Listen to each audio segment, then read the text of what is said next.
Support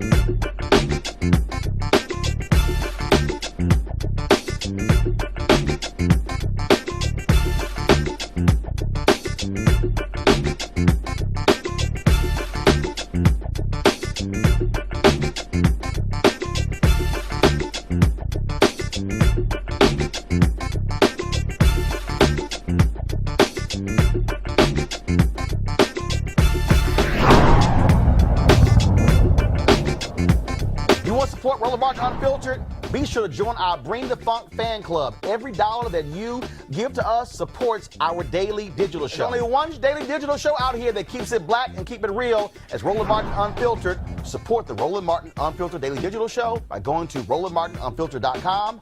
You can make this possible. All right, folks, ever since I had my show, first on TV One Washington Watch in 2009, News One Now in 2013, and of course launching Roland Martin Unfiltered last year, we've been focused on Republican-led voter suppression. The facts don't lie. That's what we have seen across this country. Well, last year, 14 million Americans were purged from voter rolls across the country. They were mostly black and poor or students. Joining me right now to discuss his investigation into voter purging is investigative journalist Greg Pallas. Greg, welcome back to Roland Martin Unfiltered. Glad to be with you, Roland. I make this point all the time, and the bottom line is this here. When it comes to people who are purging voter rolls, it is largely Republicans who are leading this effort in states across the country. Fact or fiction? It's a sad fact. It's Jim Crow all over again. You know, in the 50s and 40s, 50s, and 60s, it was the Democratic Party who blocked black voters in the South. Now that's the GOP. And it's real simple. It's not that I don't really believe that characters like Brian Kemp are racist. That's the governor of Georgia, who's, I call him the Purgeon General of America. What he cares about is the color of your vote, which is blue. That is Democratic. You have Democrats, you have black folk, Hispanics, and now Asian Americans in Georgia are voting substantially Democratic, as are young people. If they let everyone vote, Georgia will be a solid blue state. Same with Mississippi, same with Alabama, same with Florida. They know it, and therefore the only way they can win is by removing voters of color. That's it. Look, you talked about that. In fact, a Republican strategist said in North Carolina, on the record, that if black folks were the ones voting Republican, Republicans in North Carolina would not be trying to suppress their vote. For me, it doesn't matter what your party is. I don't care. Just like I disagreed in 2000 when the Gore campaign tried to throw out some military ballots because they said more than likely they're going to be for Bush as over Gore. My deal is no, you count every vote. It doesn't matter where they come from. And the Republican Party, it was Colin Powell, when he went to North Carolina, called out the then Republican governor of North Carolina and said, stop trying to disenfranchise and take the vote away from African Americans. That's right. Back in 2000, I was with The Guardian. And by the way, I'm joining The Guardian again. Out of England, because in England they really are watching vote suppression in America. You don't have much of a following of this issue by, unfortunately, my U.S. colleagues in the press. But back in 2000 with The Guardian and BBC Television, I uncovered that tens of thousands of black men were removed from the voter rolls as felons. Not one. Their only crime was voting while black. There was not one illegal voter. Not one. George Bush became president by 537 votes. Minus the tens of thousands of black folk voting. When you talk about, what is the Republicans' line on this?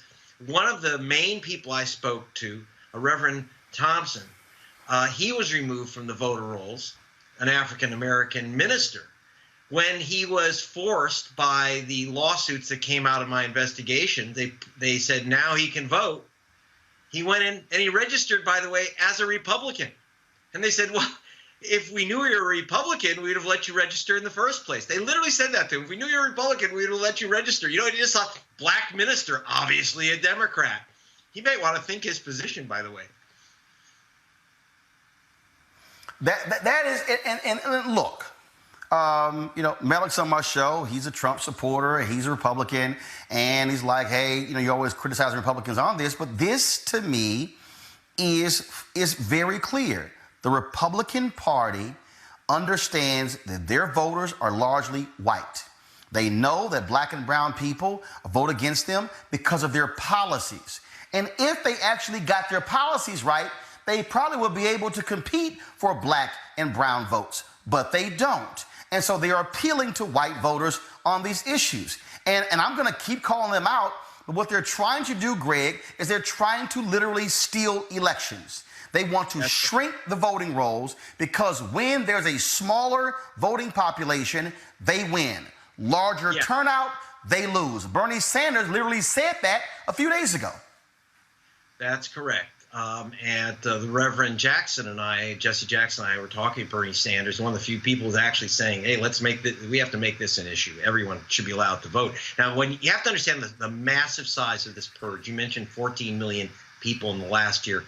We know I actually sued Brian Kemp, Secretary of State of Georgia, while he was running against Stacey Abrams for governor of Georgia. And he had removed 500,000 voters from the voter rolls.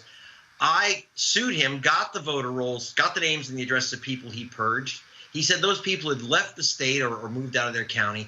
My experts went through that sheet and found out that in Georgia alone, he had illegally removed 340,134 voters. That's 1/3 of a million voters. We're not sampling. We have their names and addresses, and that's what we're fighting to get those people back on in my investigations. And Georgia isn't alone. Brian Kemp made himself governor of Georgia, winning over Stacey Abrams by a few thousand votes by removing hundreds of thousands of black folk, including, by the way, Martin Luther King's 92-year-old cousin. She'd voted the same station for 50 years. I was there when they threw her out of the voting station. 92-year-old cousin of Martin Luther King, voting every year, every election, since her cousin was murdered. We are taking this investigation to Ohio, to Michigan, to Wisconsin, to Mississippi and North Carolina and other states where we know that they are illegally and wrongly purging people. Our experts, we've filed legal actions in 26 states so far, and we expect to get those lists, and I'll be reporting on that, well, for Roland Martin, Unfiltered, and the Guardian newspapers. Well, look, Greg, anytime you want to come on the show, you are more than welcome. This is a critical issue, one that I have focused a significant number of years in my career on, because I don't care who it is. I don't care if you are white, if you're black, Latino, Asian, if you're young, old, if you're gay, straight, doesn't matter. You should not have your vote taken. It should be done fair and square. And bottom line is, if you want to beat people, beat them on the issues. Don't beat them by cheating. Greg Palast, where can people actually contribute to help your project? Where should they go? To gregpalast.com. Gregpalast.com. You can see a little film about the work I did in Georgia in 2018 that we're going to take nationwide. And I always appreciate tax-deductible donations, but we're doing this work. They can't stop us, and I'll keep reporting for you, Roland. Thank you. All right, Greg, thanks a lot. GregPalast.com. Greg, thanks a lot. You're the best. Thank you. Bye. All right, thank you. All right, Mellet, what the hell's up with your party? Why can't they win fair and square? Why cheat? As I've said, each time we've had this convenient conversation on your show, I don't agree with any effort to suppress the vote. I think that the more people who are allowed to vote, whether it's college campuses or whatever the case may be, I fully support that. I kind of chuckled just a little bit when I heard your guest say that but for voter suppression efforts, Mississippi and Alabama would be solidly blue. I mean, I don't know what he's using to make that assumption, but I don't believe it as someone who's from Mississippi himself. But yeah, I don't agree with any efforts to suppress the votes. There's a lot of conversations that people have that people are, say, well, this is voter suppression versus that's voter suppression. If it's something, we were talking about something like voter ID laws or something, a lot of people feel like that's voter suppression. I personally I'm not opposed to the idea that I'd have to show my ID when I go into a polling place, but I understand that many people do believe that that's voter suppression. But I don't agree with, outside of that, I don't agree with the efforts to suppress the vote. Well, Julian, it is voter suppression when you limit the places where you can get the driver's license. It's a voter suppression when you have to force people who don't have a driver's license, to, especially those who are elderly, to come into a location, fill an application out, an affidavit, have to then go back and then get approved and come back in and pick up your ID, like what happened in Pennsylvania. That's why in 2012, the leading Republican in Pennsylvania said, he said, because of voter ID, Mitt Romney is going to win Pennsylvania. Think about that. He said with voter ID.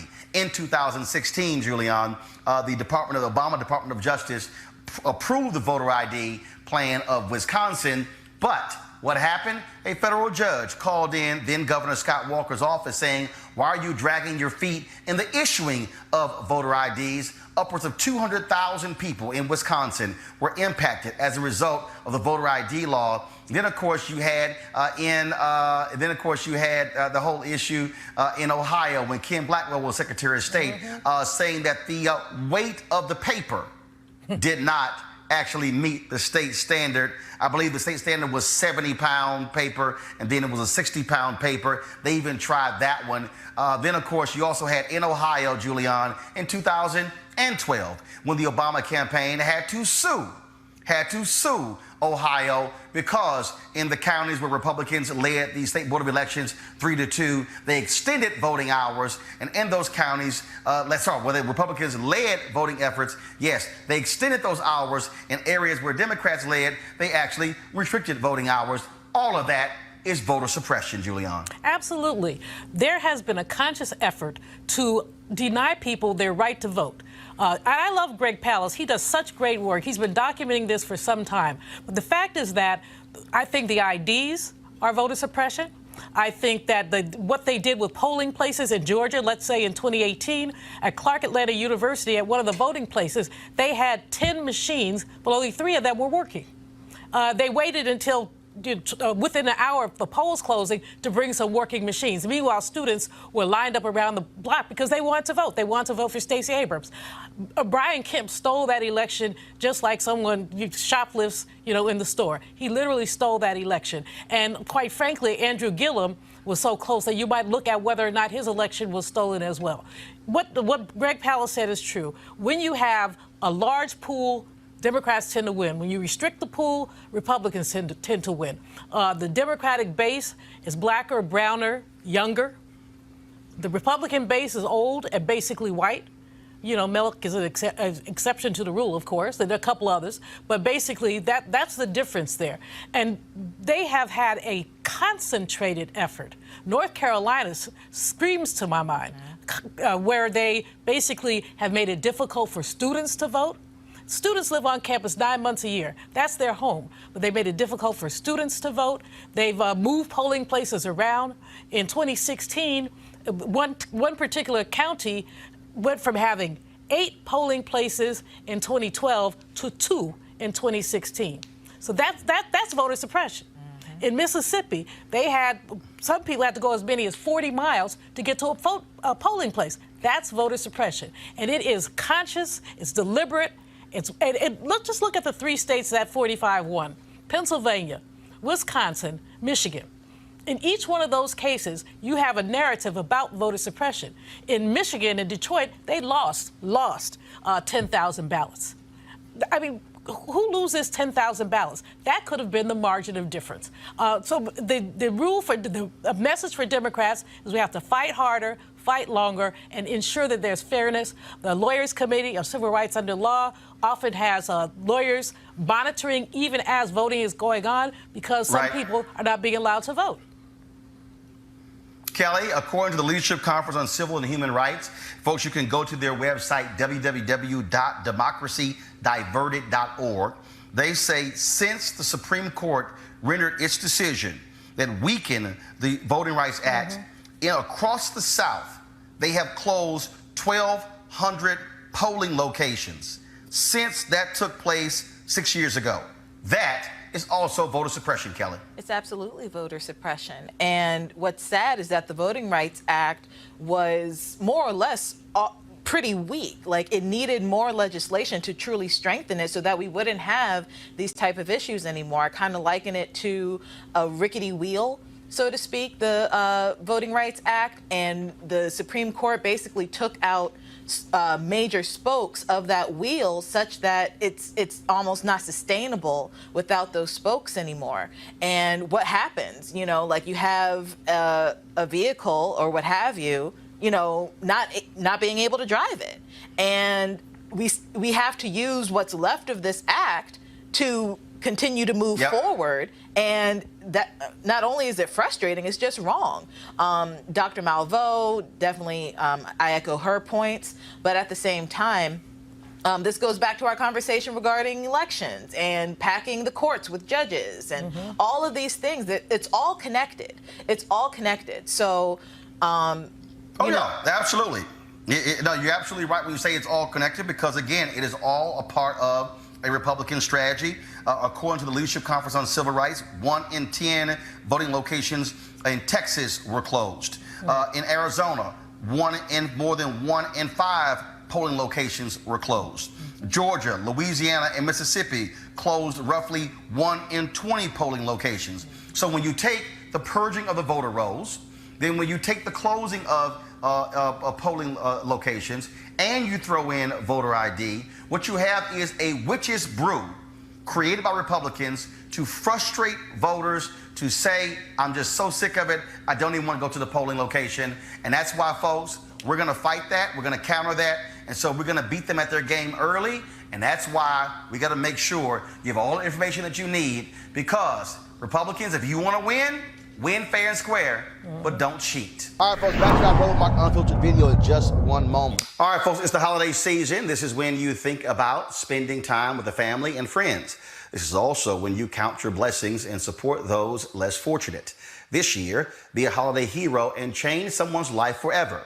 Right now, hundreds of thousands of Americans are sitting in jail without being convicted of a crime. Why? Because they lack the financial resources to pay their bail. Now think about it. If you are arrested for any minor offense, you will be taken directly to jail. If you don't have bail money, you will stay there until a court date is scheduled. That could be days, weeks, or even months. Simply put, America's bail system is broken for people of color. Freedom, folks, should be free. That's why the Ebony Foundation has partnered with the Bail Project and is sponsoring the Home by the Holiday campaign. The Bail Project has helped bail out thousands of people over the years. And with your help, we plan to bail out 1,000 people by New Year's Day. How's that for a holiday gift? A donation from you today can change someone's life tomorrow. Did you know people of color represent upwards of 90% of the jail population across the country? Without bail, nearly 90% of those charged with misdemeanors plead guilty. However, with paid bail, less than 2% receive a jail sentence. Folks, sometimes justice needs just us to fight to join the fight. You can be a holiday hero by donating $25, $50 or more to help the Ebony Foundation bring our brothers and sisters home by the holiday. To donate, go to homebytheholiday.com. It's homebytheholiday.com. Now back to your Roland Martin Unfiltered video. Folks, there's this extremely popular black-owned restaurant in Houston called the Turkey Leg Hut. They do these smoked turkey legs. And look, y'all, I am not a huge fan of turkey or even smoked turkey legs, but the food there is unbelievable. I've been there many times. You can go to Instagram, Facebook. You can see my videos from there. But they were in court today where they had filed an emergency motion to dissolve a temporary restraining order put in place by white neighbors who say the restaurant is a threat to their health. They claim the restaurant's outdoor cooking area is illegal and the smoke is a health hazard. This was a news conference where the owners of the restaurant went before the public on Friday. The neighbors, what they did was they got that particular order preventing them from using their smokers between 8 p.m. and 2 a.m. and 6 a.m. And of course, that's their most busiest times. Thousands go to this restaurant every single week because of the turkey legs. They've taken Houston by storm, but these white residents who recently moved in want them shut down. Here's that news conference from Friday.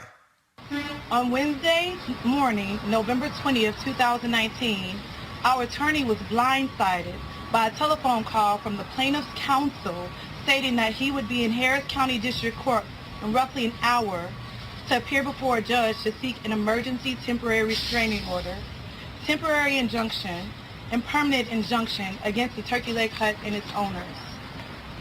The affidavit of their named specialist was never shared with our attorney, nor was he provided adequate notification time to represent us in court on Wednesday morning.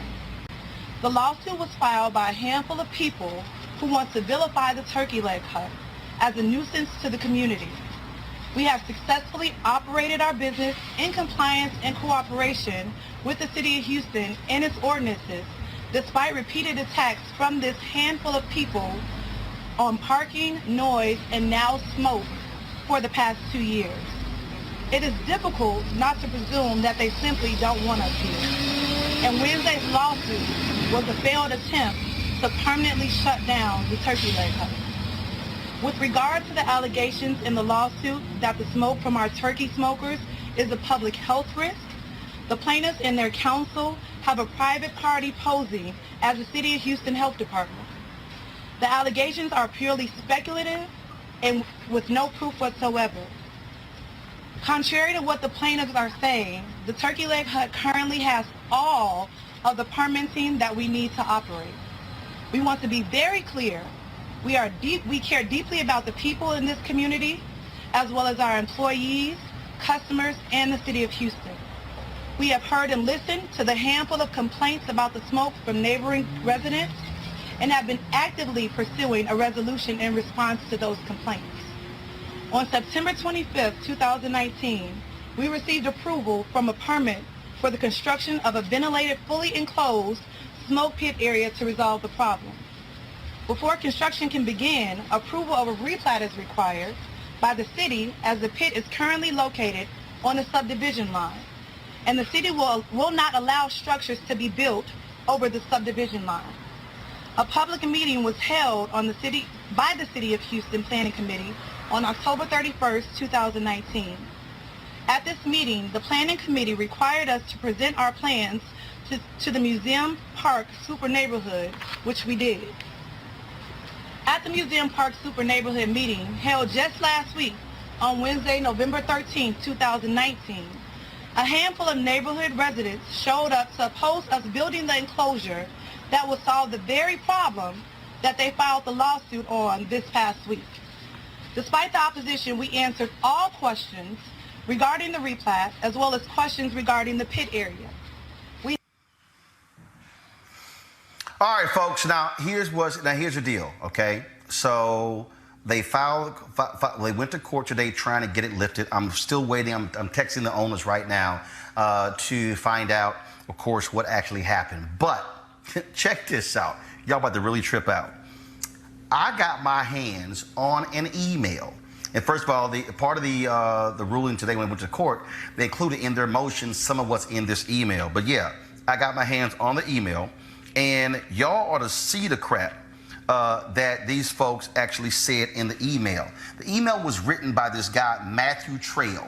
The email is from October 5th, 2019.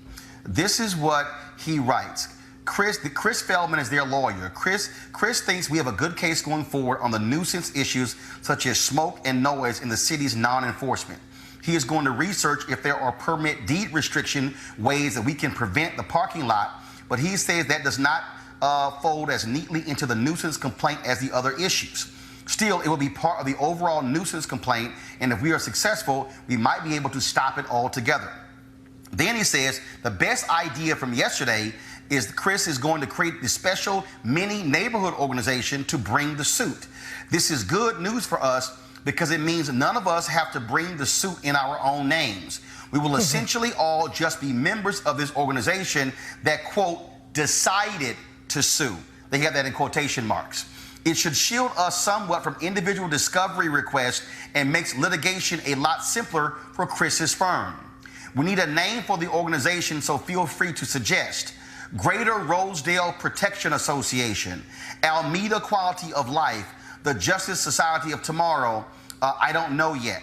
This organization will sue on our behalf, and we all would just be its members. The money that you contribute would just be toward your membership, and you would not have to say that you are directly funding a lawsuit. in boldface, this does not mean complete anonymity. Your name as a member would still be out there. It just means the litigation does not have to be in our individual names. We're thinking that Josh and I will be managers and someone else will be the president. I'm going to invite the MPNA to join as well and also ask them for money if they have any. Chris is committed to keeping our cost to a temporary injunction to $20,000.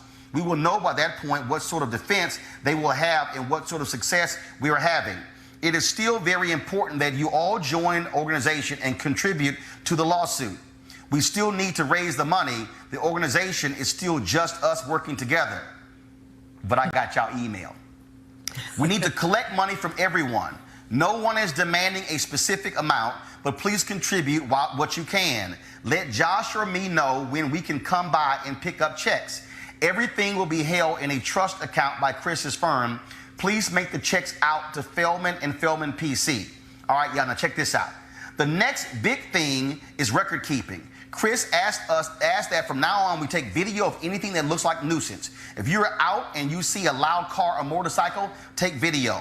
People peeing on your fence, video.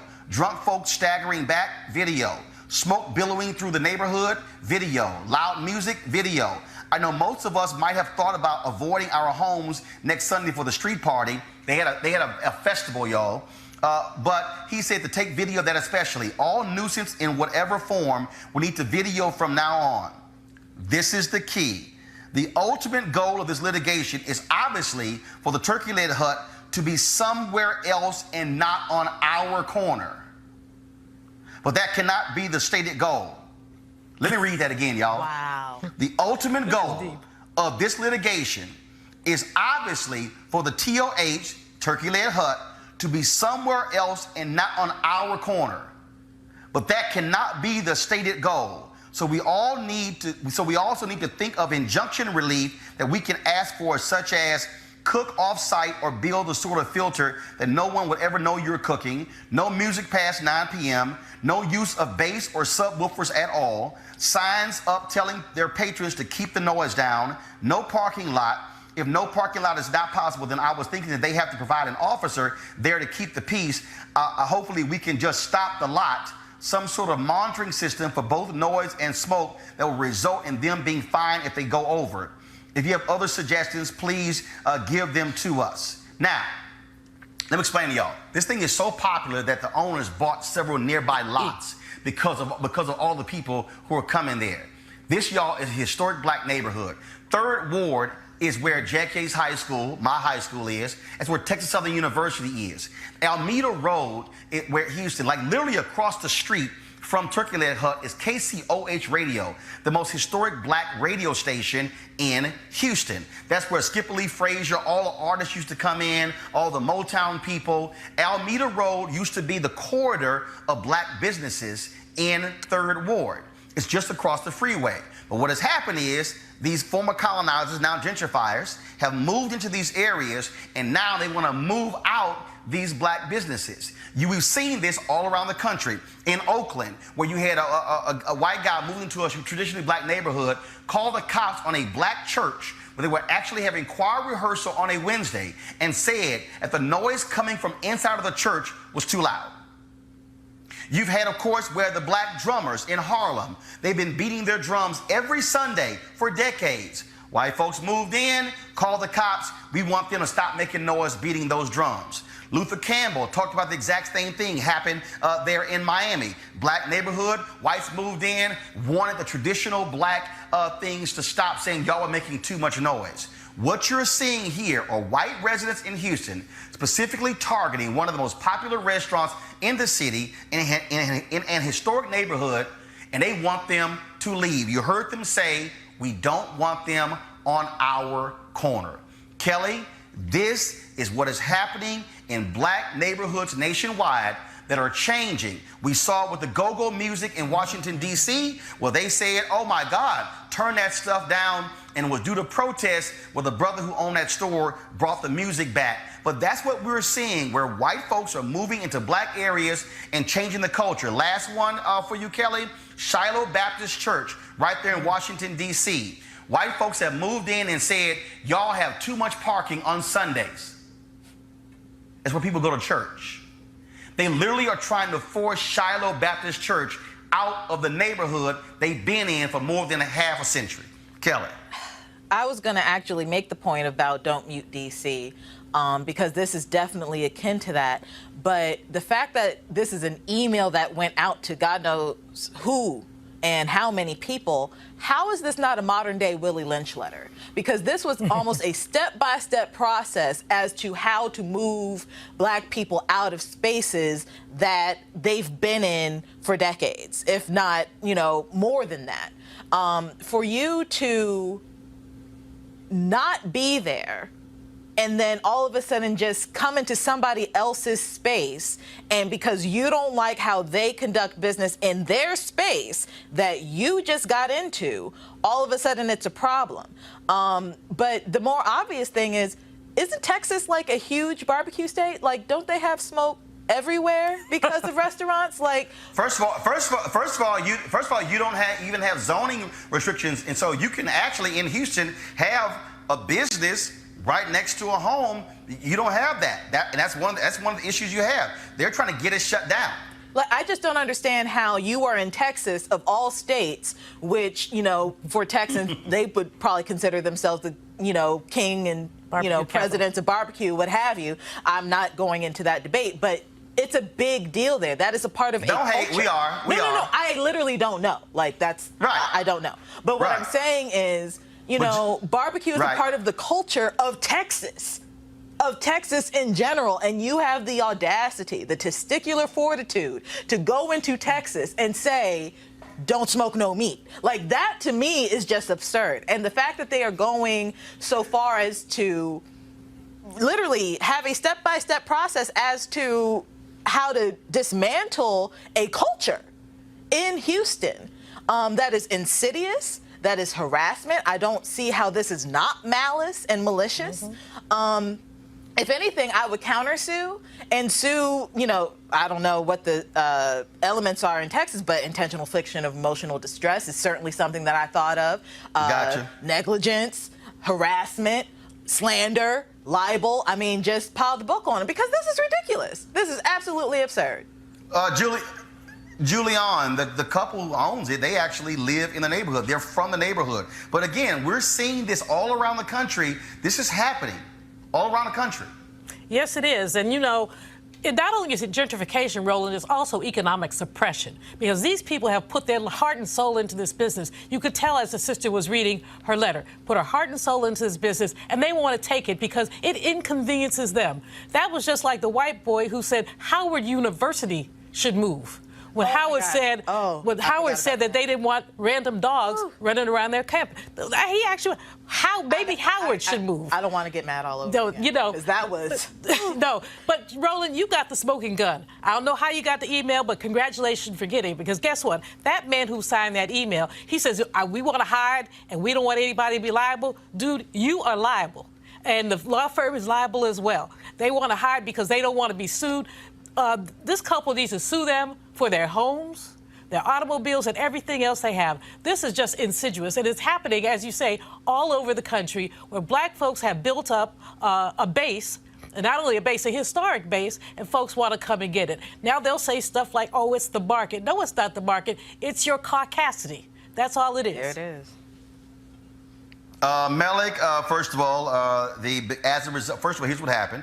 The Turkey Leg Hut owners got a hold of this email, went to court today at 2 p.m. The ruling came down that Turkey Leg Hut has been allowed to resume their normal meat smoking hours following an emergency hearing Tuesday afternoon.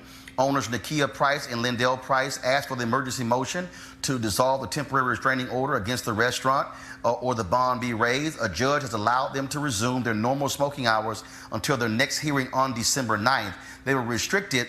Now they can go back. But again, the hearing was because of that email, because that judge now sees the real intention of these residents. This is an issue that, again, to black folks all across this country, we are seeing this and experiencing this right here in Houston. We're seeing it in Harlem. We're seeing it in Oakland. We've seen it in Miami. We've seen this in Chicago, where again, these traditional black customs, black things that black folks have done for decades are being impacted by whites coming in saying, no, you can't do this. Remember the woman out in Oakland who told a black man he couldn't barbecue when there were no rules against it? And of course, she called the cops. Well, hell, they've had barbecue parties every weekend ever since then. But this is what black people are experiencing. Here you have a black couple, a hugely successful restaurant, only open 2 years. Thousands are coming through. Yesterday, they partnered with Joe Young, a basketball player, professional basketball player, handed out 3,000 turkey legs to the community for Thanksgiving. And these folks want them run out of the neighborhood that they grew up in. Yeah, I think it's you know, I'm glad you actually brought up the cases here in D.C. And just to be clear about the one with the go-go music, there are people who can reasonably disagree whether a owner of a store should be allowed to place a loudspeaker outside of his store. I mean, that people can reasonably argue that that's a nuisance. I get the culture argument, but people can reasonably argue that. As far as the Shiloh Baptist Church deal, parking is pretty scarce in D.C., and that's in the Logan Circle area. And for as long as I've been in D.C., the conversation about churches and parking and even bike lanes has been a huge conversation. And that's not really a racial thing as people are making. As far as the situation, the situation in Texas, from what I'm hearing, it seems as if that there was an actual issue there with the smoke. Because the owner said that they actually are now in the process of getting the permits or something to have an enclosed space for that where it's proper venting or something. So it seems like that could be possibly a valid issue. Me personally, and of course I probably wouldn't move into a neighborhood like that, but I wouldn't want to live next to a store that has loudspeakers outside of its store all times of the day. I wouldn't want to live beside a restaurant or near a restaurant that has a smoker where there's a lot of the smoke and things like that. The issue with the nuisance part of it with the guests, so, I guess it's a lot of traffic or something. These are things that neighborhoods actually, whether it's a homeowners association or not, these are things that neighborhoods kind of get into. I think there's probably a bit of NIMBYism here, not in my backyard-ism going on here and what's happening in Texas, but they have the injunction, so they're going to be able to resume as usual. But I don't think that this is exactly as black and white as it is. I mean, there are plenty of people who can have issues with that same level of abuse. I know plenty of black people who would probably never move beside a building where they're playing loudspeakers outside of it. So I get the whole culture argument. Roland, it is wrong. It is racial. The reason this is a black and white issue, it is because this is not simply a one-off. Julian, I'm gonna let you make this point, but the reality is here. We are seeing this in black neighborhoods across the country. Yes. We're literally things that black people have done for decades are being changed, are being eliminated because whites moving in are saying, we don't like these things. That is indeed black and white. Julian, go ahead. But basically these colonizers, and that's what they are. They're colonizers who have a sense of entitlement. People have been playing go-go music in D.C., forever. You don't like it? Move. You knew they had go-go music when you went there. The churches. Shiloh has been there for I don't know how long, more than 50 years, more than 60 years. You knew there was a church in the neighborhood when you moved to the neighborhood. You don't like it? Step. This is black and white because white people have a disproportionate amount of power to basically affect these changes in these urban areas.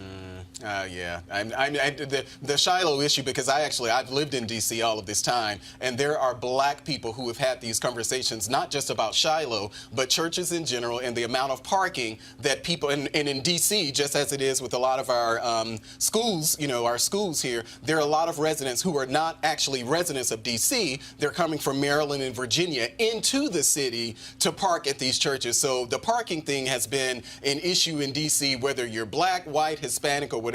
This has been a huge issue. So that's not a black and white issue. But the way that people choose to go around churches should not have free reign to not just park, in particular with Shiloh, and just like it was with Metropolitan Baptist Church, which is probably about 3 or 4 blocks away from Shiloh. The issue is that there were the parishioners came into the city and they were not just parking in zone parking spaces, they were double parking in those spaces. So there's a little nuance there that isn't just so white and black of people not I wanting understand- people. I mean, and I'm saying this as someone who knows black people who live in these neighborhoods where these churches are, and these black people have complained about the free reign churches have to park wherever they want to park, and they're not able to get to their front door because of the parking at the churches. Prove it, Malik. Prove it. You're always asking people to prove something. Prove that, because I live in that. You want me to invite them on the show or something? I want affidavits. I mean, I live in that neighborhood as well. Everybody is kind of bent out of shape about parking, but most people, and most black people, are not so bent out of shape that they are wanting to church to move. In addition, some churches like John Wesley on the corner of 14th and Corcoran, they have a solution where they bought a parking lot, and so basically people can go into this enclosed parking lot. Yeah. My church, Metropolitan AME, we use a parking lot across the street. So everybody acknowledges parking is difficult in D.C. anytime. But the way that people have gone after these churches is nothing but racial.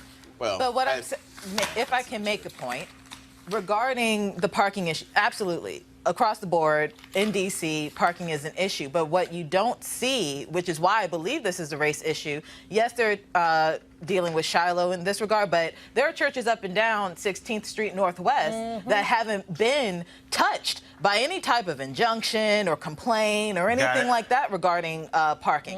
There are churches up and down Northeast. Like, the closer you get to Capitol Hill, the less black people you see, but you also see more churches that are not rooted in African-American religion denominations. And I don't see anybody complaining about people parking there. So it is a race issue. You want to support Roland Martin Unfiltered? Be sure to join our Bring the Funk fan club. Every dollar that you give to us supports our daily digital show. There's only one daily digital show out here that keeps it black and keep it real. It's Roland Martin Unfiltered. Support the Roland Martin Unfiltered daily digital show by going to RolandMartinUnfiltered.com. You can make this possible. Well, let me also say this here, 'cause I love these people who so this Jeremy Has Awakened. Love he said. We have Roland Martin, Tyler Perry, Oprah Winfrey, Byron Allen, Bill Cosby, along with other radio owners that are black radio stations, owners and crowdfunding. No excuses can be done. But let me go ahead and say this here, folks. I mean, that's great. But let me be real clear. It's a whole bunch of people who say what we need, but then who don't do a damn thing.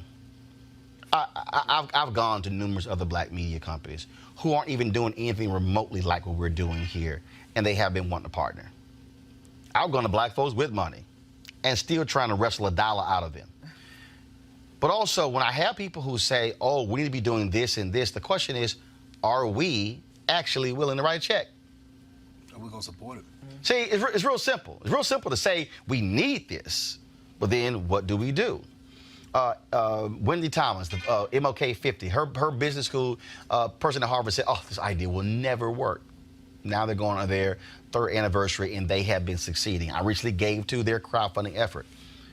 We also have to treat our black media companies the same way black folks did when we only had black newspapers. Let me repeat that. The Chicago Defender was not free. The Pittsburgh Courier was not free.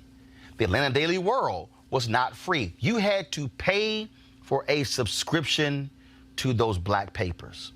The reason Robert Abbott was able to send black people to the theaters across overseas to actually cover World War I and World War II, no, they weren't putting Associated Press stories in black papers. There were black people who were actually in the theaters of war.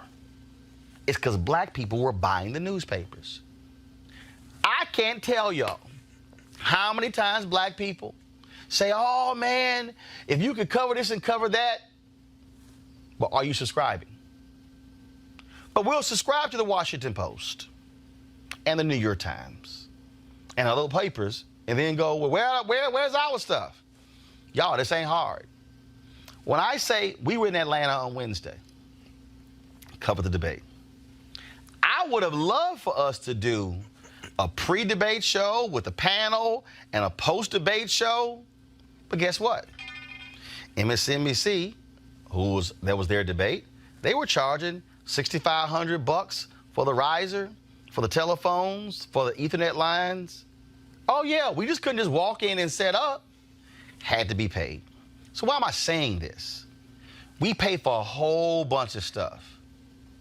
And y'all heard me say it, 8 black networks targeting African Americans, a combined 1,344 hours of content a week, and they don't have a single hour of black news. That means Lil Me is doing more black news than Oprah, Diddy, BT/Viacom, Kathy Hughes TV1, Bounce TV, now owned by Scripps, all of them combined. We have to support black-owned media.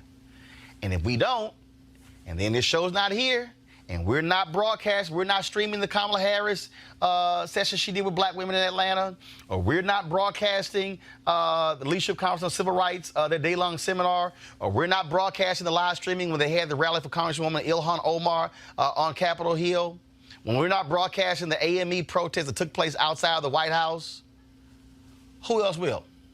Because guess what? The other black websites, they ain't there. The black networks, they're not there. Frankly, it's just us. So go to RolandMartinUnfiltered.com, join our Bring the Funk fan club. And this is real simple. We have 20,000 of our followers. Just so you understand, we did 100.7 million views last year alone. 345 million minutes watched. Took our YouTube channel from 130,000 subscribers to 400,000. Right now, that's in 14 months. If I check right now, we have 403,000 YouTube subscribers. That means we started at 130,000.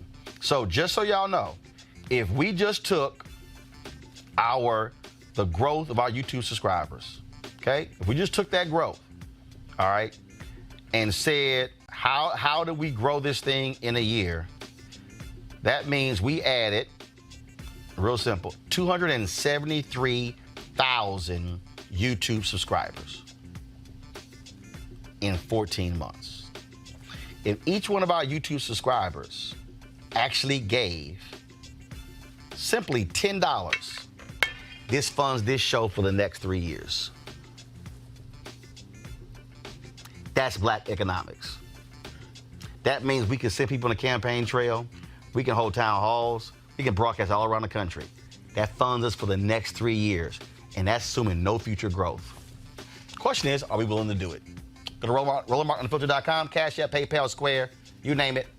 You got all the options there for you. All right, folks, back to our Roland Martin Unfiltered video in just one moment. All right, folks, as the marijuana momentum continues, our friends at marijuanastock.org have already reached more than half of their funding goal for the hemp CBD investment.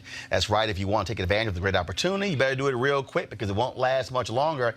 If you don't know, I'm talking about the hemp plant, the good cousin to marijuana with a much higher concentration of CBD. That means hemp gives you all the medical benefits of marijuana without getting you high. Also, if you don't know, hemp farming is now legal in the United States, creating one of the largest commodities worldwide. Now, folks, it's an opportunity for you to invest, and that's where 420 Real Estate comes in.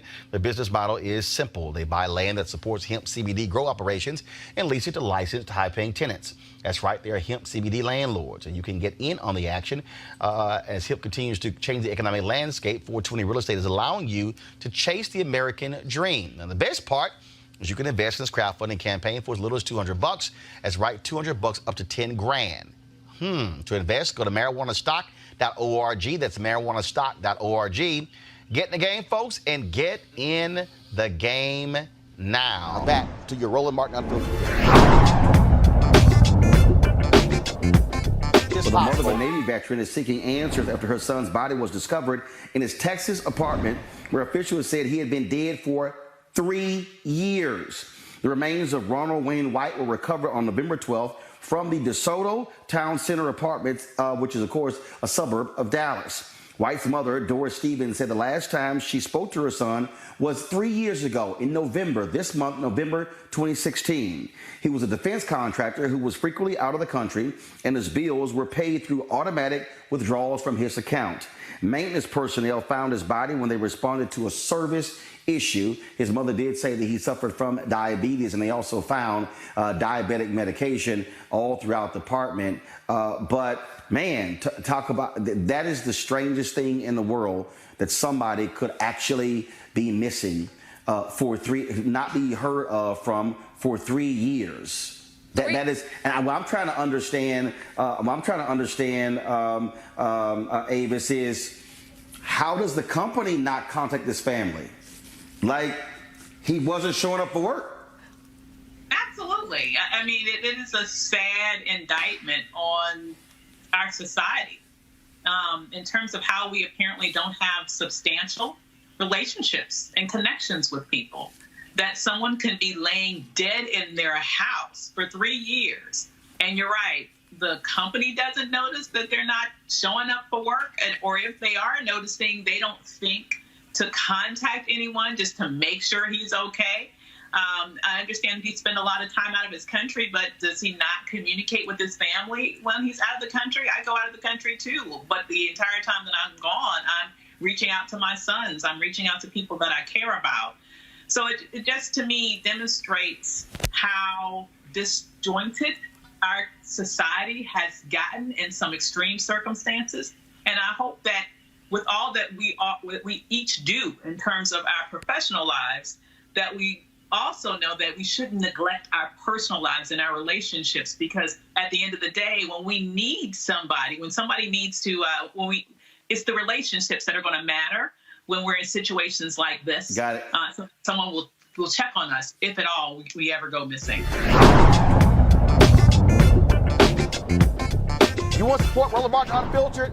Be sure to join our Bring the Funk fan club. Every dollar that you give to us supports our daily digital show. There's only one daily digital show out here that keeps it black and keep it real. As Roland Martin Unfiltered. Support the Roland Martin Unfiltered daily digital show by going to RolandMartinUnfiltered.com. You can make this possible. Yesterday, Diddy released an official statement basically telling Comcast to stop using my damn name. Now, of course, Comcast has been fighting Byron Allen over his lawsuit against him for not carrying his networks. They went to the Supreme Court, where the Supreme Court is going to rule on a portion of the lawsuit, which will determine whether the lawsuit can go forward and what legal argument he can use. So what Comcast has been doing, Comcast has been saying, hey, wait a minute. Look at all of these other black networks we provided opportunities to. They mentioned TV One. They mentioned Revolt. Of course, Diddy's network. They mentioned Aspire, which was given to Magic Johnson. My understanding, Aspire's now been sold. I'm trying to confirm that. I'll give more back details. They talked about Afro TV and some other black networks that they have actually put out there, as well as Latino networks. So Diddy dropped this letter. Let's just say he ain't too happy. My name and my network, Revolt, have been mentioned recently by Comcast in reference to the Comcast Byron Allen U.S. Supreme Court case as an example of Comcast's inclusive practices with respect to African-American owned cable networks. While it is true that we are in business with Comcast, it is not accurate to use my name or my network as an example of inclusion. I do not want my name to be used inaccurately, so I must speak my truth. I also want to make clear that this case is now about much more than cable distribution. It's about the civil rights of millions of African Americans and other minorities. First, it's important that people really understand what's at stake. In its efforts to get the lawsuit filed by Byron Allen dismissed, Comcast has taken a legal approach that could weaken fundamental civil rights protections. I have a problem with this. The Civil Rights Act of 1866, Section 1981, was designed to ensure black people are able to do business in this country and not be denied because of race. Comcast is arguing that this law only applies if racial discrimination is the only factor that leads to a refusal to do business, which would be extremely hard to prove. If they are successful, it will become much harder for any victim of discrimination to seek justice in court. By taking this stance in the Supreme Court, Comcast has put its legal tactics ahead of the rights of millions of Americans to be heard. This is not okay. Above anything else, my goal has always been to achieve true economic inclusion for black people. How can Comcast suggest that it champions diversity and inclusion if it attacks the laws that provide the foundation for economic inclusion? What good are any of their efforts if they are fighting to make it harder for victims of discrimination to be heard in court? Comcast has made this about much more than Byron Allen, and now the civil rights of my children and my community are at stake. To be clear, anything that makes it harder to fight against discrimination is wrong. Comcast is choosing to be on the wrong side of history. On Revolt, I can only share the truth of my experience. Starting an independent cable network is incredibly difficult and capital intensive. The start we received from Comcast, which was a condition of the United States government approval for Comcast to acquire NBC Universal, was important. But it is not the level of support needed to build a successful African-American owned network. Not even close. Since that launch, our relationship has not grown, and Revolt is still not carried by Comcast in the most affordable packages, nor is Revolt available in all of the markets that would enable us to serve our target audience. Comcast spends billions of dollars on content network every year, but just a few million go to African-American owned networks like Revolt. That is unacceptable. Supporting diversity and economic inclusion requires a real partnership. The only way Black-owned networks grow and thrive is with meaningful and consistent economic support. Otherwise, they are set up to fail. Revolt has never been in a position to truly compete on a fair playing field because it has not received the economic and distribution support necessary for real economic inclusion. Our relationship with Comcast is the illusion of economic inclusion. Rather than using this case to diminish the civil rights protections of millions of Americans, Comcast should use this as an opportunity to listen to a community it relies on and above all do better. That was Diddy. That was yesterday. Well, today, Paula Madison, one of the owners of the Africa Channel and a former NBC Universal executive, issued her own statement. Quote, "The Africa Channel's relationship with Comcast has been cordial and at times even jovial, but our economic relationship cannot be described as a good one. Yes, Comcast is distributing TAC in business since 2005, and my family's investment business is the largest shareholder to about 4 million subscribers, but it has not meaningfully expanded our subscriber base beyond about 2 million Comcast subscribers. In 2011, during the Memorandum of Understanding process, TAC requested that Comcast count it among the 3 channels it will launch, believing those new channels would be distributed to tens of millions of Comcast subscribers. Because TAC was already carrying approximately 2 million Comcast households, TAC was denied and told we were ineligible. Indeed, Comcast is the largest distributor of our small, independent cable network. At that time, Comcast assured the leaders of the NAACP, National Action Network, and the National Urban League that Comcast would increase TAC's subscriber count from 2 million to 6 million, which for a small, independent cable network would have resulted in a palpable economic boost. Eventually, TAC received just half of the promised increase. Since then, TAC has been in conversations with Comcast regarding the additional cable carriage. We have been told that carrying TAC on demand might be a possible solution. The representative said Comcast is considering networks with 0 to very low license fees. And so with virtually no leverage, we offered to reduce our carriage fee or even agree to a flat fee in exchange for wider distribution. We still believe that a loss in carriage revenues would be offset by increased advertising revenue generated by a larger subscriber base. But Comcast has consistently dismissed those requests. TAC has been an extraordinarily good partner by supporting all of Comcast's multicultural initiatives, such as sponsoring the Adunde Festival, the largest African gathering in Philadelphia, home of Comcast, as well as other Xfinity VOD marketing initiatives targeting the African-American community, but to no meaningful reciprocity. Although Comcast has not shut out TAC, Comcast has not been a good business partner. With an unkept yet repeated promise by Comcast of 4 million additional subscribers, it's inaccurate to include TAC in any grouping of Black-owned independent networks, which would typify the Comcast business relationship as good or in any way proactive. During the MOU process, I met with Chicago Congressman Bobby Rush as part of the congressional approval process. We met in his D.C. office, and he asked me to assure him that Comcast will continue the innovative and meaningful progress in diversity and inclusion that, as NBCU's EVP and Chief Diversity Officer, I had led at NBCU. I assured Congressman Rush that I did not know if the Comcast folks would do so and certainly had no way of predicting this. I did say that GE, NBCU's parent company, was an industry leader regarding diversity and inclusion, and that NBCU was an industry leader regarding diversity and inclusion, and that Comcast was promising Congress that it would work for greater economic success for the African American community, as stated by the commitments regarding procurement, banking, employment, etc. I said that I was meeting with him as one of my assigned responsibilities to fulfill what was needed to secure for Comcast the government approval to acquire and own NBCU. I said I was taking Comcast at its word. Launching these black entrepreneurs' new cable networks without meaningful distribution and real economic inclusion, in my opinion, would result in a business model fraught with frustration and near futility. As the NBCU team leader who worked on and negotiated the MOU with the African American civil rights leaders, separately, I had raised with Comcast that without a guaranteed subscriber count giving the black entrepreneurs significant revenue and profit, the launch of these channels would not help them achieve success in business. Indeed, as an owner of the Africa Channel, I recused myself from any Comcast TAC discussions, but I also knew from my experience that without the key components of a guaranteed number of subscribers and revenue, running a profitable cable network would be very problematic. I shared these concerns with Comcast that the African American networks would be positioned to fail, and Comcast made it clear that it was only committed to launching these networks and not giving them the necessary distribution and economic support to succeed. Period.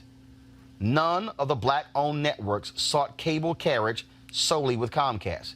We all sought carriage on Time Warner, Charter, Cox, etc. However, Comcast was seeking to acquire one of the largest content creators in the world, NBC Universal. And for that reason, Congress legislated that Comcast enter the MOU. Comcast was bound by the agreement to launch the cable networks, but was not bound to distribute to a requisite number of household/subscribers, so the channels never had a good chance of having a profitable and successful business. The amount of money black cable network owners get from their business relationship with Comcast can only be characterized as very small. In fact, Comcast spends in excess of $12 billion in licensing cable networks, of which black-owned networks receive a negligible amount. Because the Africa Channel has been included in Comcast citations, which suggested that we are in a good business relationship, I'm writing this statement to set the record straight. I felt compelled to speak up and tell the truth for many reasons, especially after reading the falsehood spread by Brian Roberts and David Cohen of Comcast. As someone who was a corporate insider and helped to craft the MOU, I can honestly say, after reading Sean Diddy Combs' official statement about Comcast, he has every reason to feel the way he does. In fact, I considered some weeks ago filing an amicus brief to Byron Allen's lawsuit, but after communicating with my fellow Vassar College alum Sherilyn Eiffel of the Legal Defense Fund, I decided not to do so. I'm convinced there are a number of amicus briefs filed with SCOTUS that I believe make a positive and convincing argument that his case must be allowed to continue. I also spoke with National Association of Black Journalists President Dorothy Tucker, expressing my great concern that the Civil Rights Act of 1866 would be gutted by Comcast and U.S. Attorney General Barr. So I encourage NABJ, of which I'm a lifetime member, to speak out, and indeed NABJ has done so. After watching Comcast's actions regarding the statute, I'm now convinced that I have to speak up. Again, this is the reason I am writing this statement. Wow, that's a mouthful, two mouthfuls. I think what these folks are talking about is just the way this firm wants to use them, right, to really browbeat this other black man into giving up his case, or at least beat him in court by saying, hey, I got these other black people, there's nothing to see here. And what they're saying is, actually, you have not even followed through on your commitments to us, so don't use us this way, in part because what they want to do, what Comcast is seeking to do, is basically say, unless we have said we want to keep all the black people from doing business, then there's no case here, which essentially means that there is no law here, and there's no protection here, because it's not just about discriminatory outcomes. It's like, I have have to prove the intent, which I think is a complete violation of the spirit of the law. And I think you have folks who are looking at themselves in a powerful position, and actually Comcast emboldened and empowered them by using them as your sort of markers and the people who define your diversity initiatives. And those folks are saying, wait a minute, Comcast actually hasn't done what not only they promised us, they haven't done what they promised Congress, that they have actually been in violation of their agreements with us. So Byron Allen is just sort of the latest manifestation of the ways in which Comcast wants to continue to do business, and we're not going to allow ourselves to be used to oppress another black man and keep him from his opportunity. But not just black. Robert Rodriguez, his network, the El Rey Television Network, which Comcast launched in 2010, this is what he said on Friday, quote, while we are grateful for the opportunity Comcast gave us as the first distributor to launch our networks to service our communities, we want to be very clear that they had significantly more to gain financially. That's what he told Cable Facts Daily, and he was agreeing with Sean Diddy Combs. But here's the thing, Ray, that also has to be done here. The MOU that was signed by those civil rights organizations, you needed business people negotiating those. You needed people who understood the industry negotiating those. Because if anybody who knew the industry, they would have said, no, you got to guarantee distribution. See, just saying you can have a record label is one thing. But if you got no access to the places that are going to play your stuff, it don't matter. And that's the real deal here. And this is no disrespect to any of our civil rights organizations. But I will dare say this. The problem with that MOU was it was weak. You cannot say, hey, just launch a network. No, you got to say, no, not just launch a network, carry them on all of your systems, and don't put them on the upper tiers, put them on the lowest tier, because BET is the only black network that is on the basic tier because they were the first. That's it. And so what happens is, I know for a fact when I was at TV One, they will put the black networks on the tier as with HBO and Showtime. So that means that black people, to get the black networks, had to pay the highest cable bills in order to see us. So even though we were in 55, 58 million homes, we were available in that many homes. But how many could afford us? How many could afford us? And then further, how many are accessing it, right? We all know that when we sit and flick through our cable channels, there's perhaps a range of channels in which folks traditionally move through, whatever your normal programming may be, likely your local channels, and then some extras as well. But when you put some of the other channels in channel 1,694 and all the other channels are 210 through 211 through 290, that changes the way folks will view things. That will change your advertising revenue. That will change a host of things. Further, Comcast has demonstrated a pattern that it is willing to use black networks, black media, black content creators time and again to serve whatever aims they have. Whether that aim is an acquisition of a larger property, whether that aim is to dispel a lawsuit that they're fighting against, Comcast has time and again shown that they are willing to profile, highlight, and put on Front Street their black friends, so to speak. And at no point do they, forgive me for going, at no point do they ever show any meaningful interest to develop, nurture, and curate black content, but they want to share their black friend. And I like that Diddy statement is so eloquent, so well articulate, and so knowledgeable about both the law, about the application of carriage, about the application of content. And as Diddy says in his raps, it's very true about his PR statements. Don't worry if I write PR statements, I write checks. My question is, what would happen if all the black media company owners like yourself, all these moguls, what would happen if we started our own network? No, but that, no.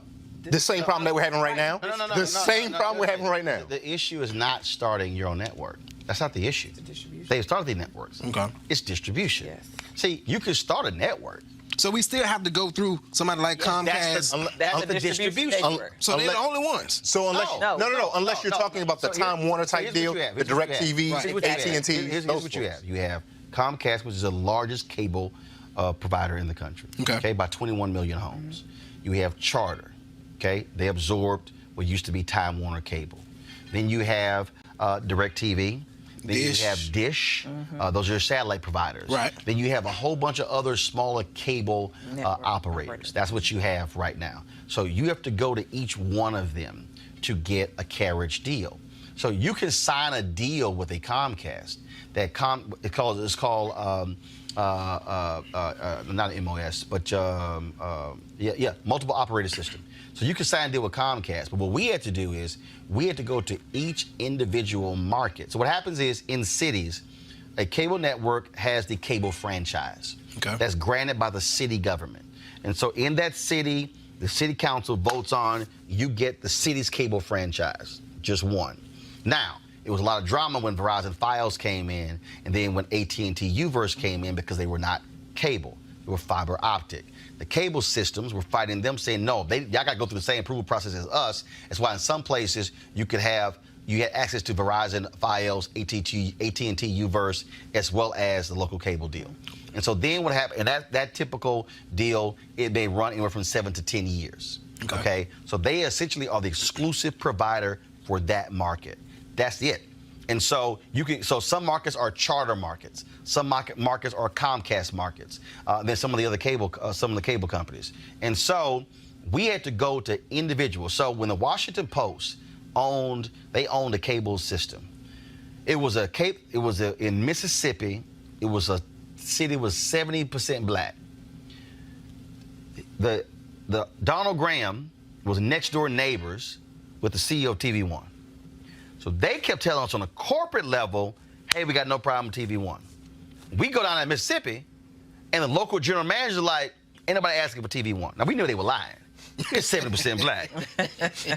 But that local GM decided whether or not we would do a deal. So we would have to put on events, and we would have to draw up,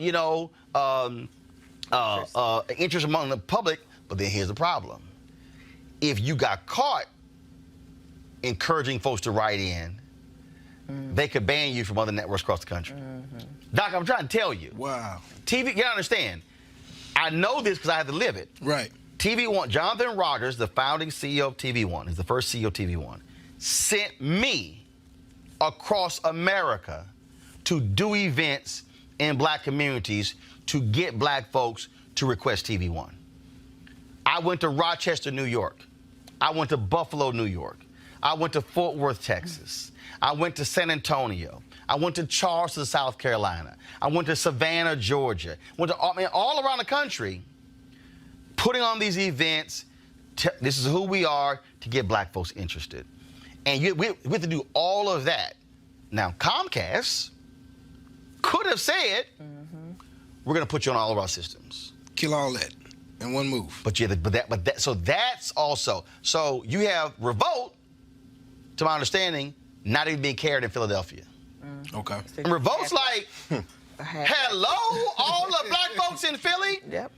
And so that's what you got going on here. So it's been very interesting. And so I'll say this here.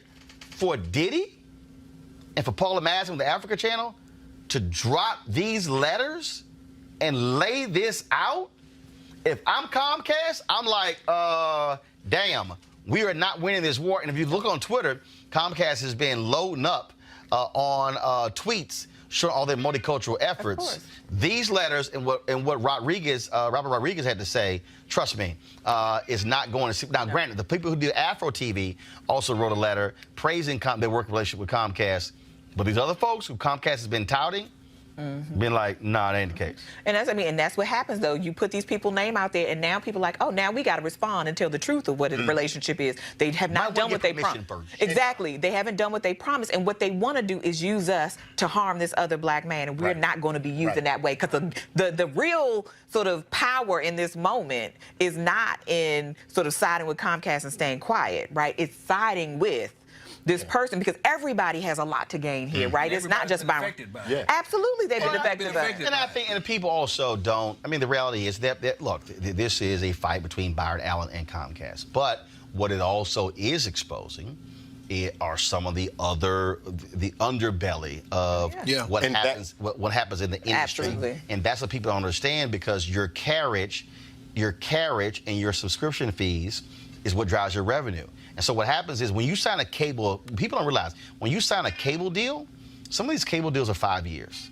Some of them are 7 years. So what happens is you negotiate a deal with the Comcast or Charter or anyone. and let's say you say it's Comcast, and they say, okay, 10 million subs, okay? Get a calculator out. You go, all right, so you're gonna pay us 10 cents per sub. So that 10 million, so that's 10 million subs. Again, if it's 10 million times that 10 cents, that means we making $1 million every month. That means we're getting solely on subscription fees 12 million a year. Mm-hmm. That means that if I sign a deal, it's a 5-year carriage deal, I can go to the bank and say, I'm getting 60 million over the next 5 years. Mm-hmm. Now, I need 200 million for programming to run my network. Mm-hmm. That's what the carriage fee battle is all about, and that's what people are now understanding the intricacies of the market. And so when a person says, "Well, damn, man, I would love to have TV1, I would love to have, you know, Revolt, but damn, you're in that upper tier, so you know I can't afford that, so I'm gonna pay for that basic tier or the one right above." Mm-hmm. I never can see your network because you're forcing me. The cable systems are placing them on the upper tier by design. Mm-hmm. Well, final comment, go ahead. Well, I was just going to say, rarely in history of ever has someone been one of the folks that are being sued in a lawsuit. And then when they get dropped from that, do they join an amicus brief that supports the people that were suing them? That's what happened here with the NAACP. Because Byron Allen was alleging that the NAACP and the other civil rights organizations, in signing the MOU, would, to your point, Roland, had been negligent in their duties to ensure the protections of civil rights. And so once the NAACP was dropped from that, now we see the NAACP signing the amicus brief. That's what we see Ms. Madison alluding to.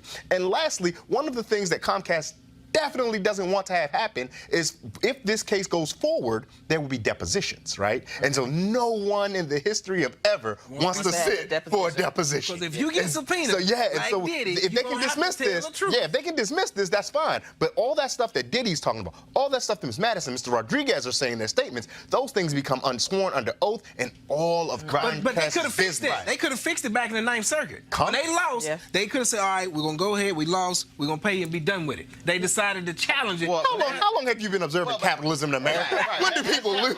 When do people lose and go, you beat? I would be very interested, Mel, to see what happens in this case where Lowndes County, Alabama Sheriff Big John Williams was shot to death on Saturday at a gas station where people often hung out. They had a call there about loud noise there. He approached a truck to ask them to turn the noise down, and it was when this young man, William Chase Johnson, the son of a Montgomery County Sheriff's deputy, who shot and killed the sheriff. They were looking for him. He returned later, it was around midnight, with the gun, walked up and said, "I did it," and turned himself in. Unfortunately, talk about a sad case, Big John Williams, his own son, was actually at that gas station and witnessed his father being gunned down. Just a shocking story. This was a beloved black sheriff, worked there for about 40 years there in Lowndes County, Alabama. And so you would hope that a jury there will seek the death penalty against this young man who shot and killed this sheriff.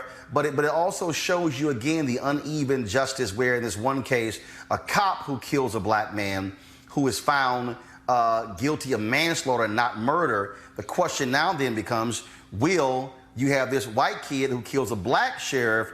Then what will likely be the charge and what will likely be the decision, the verdict as well? Malik, your thoughts? Yeah, I have little doubt that the white guy who killed the sheriff down there in Alabama will be convicted, and he probably will get the death penalty. I just don't have any doubt about that at all. If you think about what we're talking about here, it's really, violence against police officers, and it really doesn't matter whether you are a white police officer or a black police officer.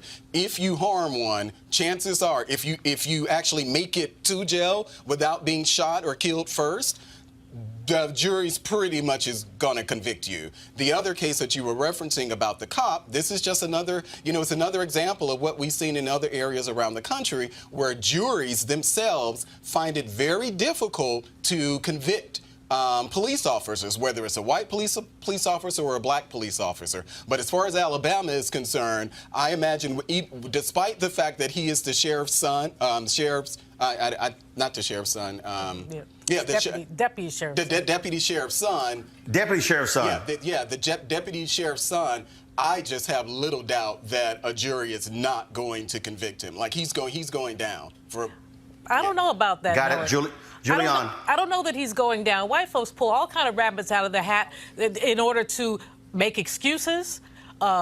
Maybe he was crazy. You know, anytime someone, mental incapacity, something like that. I mean, he should be thrown up under the jail because violence against a police officer is often seen as a greater form of violence. But I'm not sure, and I want to know, actually, why does his daddy still have a job? Because if that was his father, he learned how to hate black people from his father. He learned how to do it in his home. Now, to the other case with the white police officer being found guilty, what I think about that, Roland, is that happens so rarely. It happens so rarely. I'm not going to see it. Kelly says it causes her to have hope. It doesn't cause me to have hope. It's like a black swan. It so happens so infrequently that while it's correct, it's not. I don't see it as a trend. I'm just trying to be optimistic. Well, I'm just trying to be realistic. I know. I'm usually realistic, but I'm just like, it's how. Well, you know, we have to take hope wherever we can, but we also have to be realistic whenever we can. I agree. And you know, as Malik said, this is the state of Alabama. This is the state of Alabama, y'all. So, you know, Jeff Sessions country.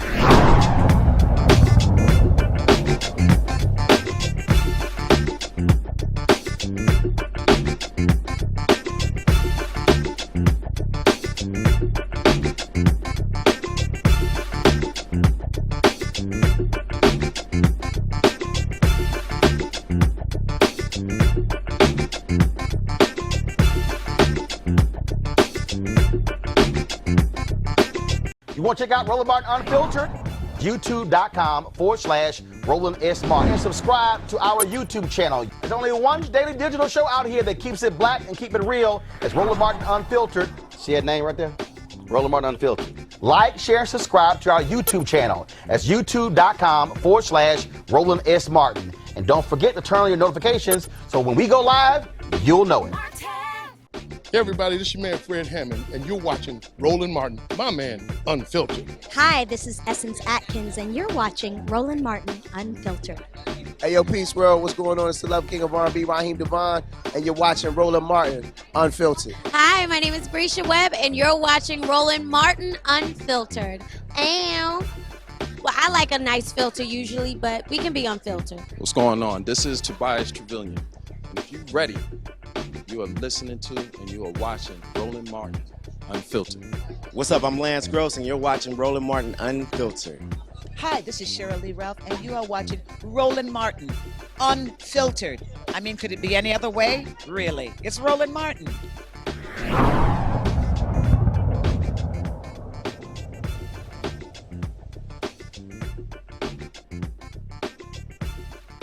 You want to support Roland Martin Unfiltered?